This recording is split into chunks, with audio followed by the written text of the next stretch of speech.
tuas mãos me tocar, a tua presença me trouxe amor. Sejam bem-vindos. Vamos aprender ouvindo e acompanhando a palavra do Deus Altíssimo, que é o Filho amado, o nosso Senhor. Em Apocalipse 19, versos 12 a 13 fala que ele se chama a Palavra de Deus. Estarei colocando vídeos com as notas abertas. Por favor, pause o vídeo para ler as notas. Estou utilizando a versão Bíblia Livre para Todos. Eu pretendo colocar capítulo a capítulo de Mateus até Judas. Assim que Jesus acabou de falar, ele saiu da Galileia e foi para a região da Judeia, que ficava do outro lado do rio Jordão. Uma quantidade imensa de pessoas o seguiu, e ele curou os que estavam doentes. Alguns fariseus perguntaram-lhe, com o objetivo de testá-lo: é permitido que um homem, por qualquer motivo, se divorcie da sua esposa? Jesus respondeu: vocês não leram que Deus, que criou as pessoas no início de tudo, fez um homem e uma mulher? Ele disse: esta é a razão pela qual um homem deixará seu pai e sua mãe, e se unirá à sua esposa, e os dois deverão se tornar uma só pessoa. Assim, eles não são mais duas pessoas, e sim uma. O que Deus uniu ninguém deveria separar. Os fariseus perguntaram, então, por que Moisés permitiu que um homem pudesse se divorciar de sua esposa, desde que desse a ela uma certidão de divórcio e a mandasse embora?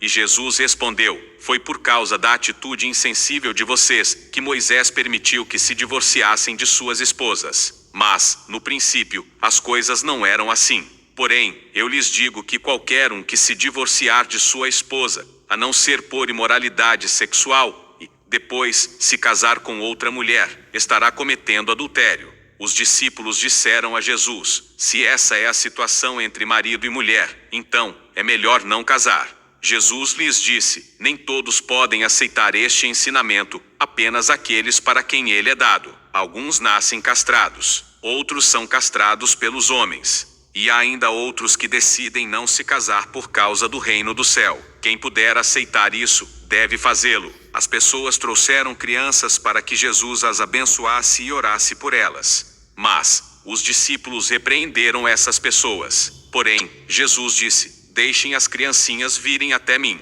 Não as proíbam. O reino do céu pertence àqueles que são como elas. Ele colocou as suas mãos sobre as crianças e as abençoou. Depois, foi embora. Um homem se aproximou de Jesus e lhe perguntou: mestre, o que devo fazer de bom para conseguir a vida eterna? Jesus respondeu: por que você me pergunta a respeito do que é bom? Há apenas um que é bom. Mas, se você quiser conseguir a vida eterna, então, cumpra os mandamentos. O homem lhe perguntou: quais mandamentos? Jesus respondeu: não mate, não cometa adultério, não roube, não dê falso testemunho, respeite seu pai e sua mãe, e ame ao próximo como a você mesmo. Eu cumpro todos esses mandamentos. O jovem disse: o que mais eu preciso fazer? Jesus lhe disse: se você quiser ser perfeito, então, venda tudo o que possui, doe o dinheiro aos pobres e, no céu, você receberá muitas riquezas. Depois, venha e me siga. Quando o jovem ouviu a resposta de Jesus, ele se afastou muito triste, pois era rico. Jesus disse aos discípulos: eu lhes digo que isto é verdade. É difícil os ricos entrarem no reino do céu. E também lhes digo: é mais fácil um camelo passar pelo buraco de uma agulha, do que um rico entrar no reino de Deus. Quando os discípulos ouviram isto, eles ficaram muito surpresos e perguntaram: então, quem pode ser salvo? Jesus olhou para eles e disse: de um ponto de vista humano, é impossível, mas todas as coisas são possíveis para Deus. Pedro lhe respondeu: bem, nós deixamos tudo para segui-lo. O que ganharemos como recompensa? Jesus lhe respondeu: eu lhes afirmo que isto é verdade. Quando tudo for refeito, e o Filho do Homem estiver sentado em seu glorioso trono, vocês, que me seguiram, também se sentarão em 12 tronos e julgarão as 12 tribos de Israel. Todos aqueles que por mim tiverem deixado suas casas, seus irmãos, suas irmãs, seu pai, sua mãe, seus filhos e seus campos, receberão 100 vezes mais, e também receberão a vida eterna. Pois, muitos que são os primeiros serão os últimos, e muitos que são os últimos serão os primeiros. Mateus capítulo 19.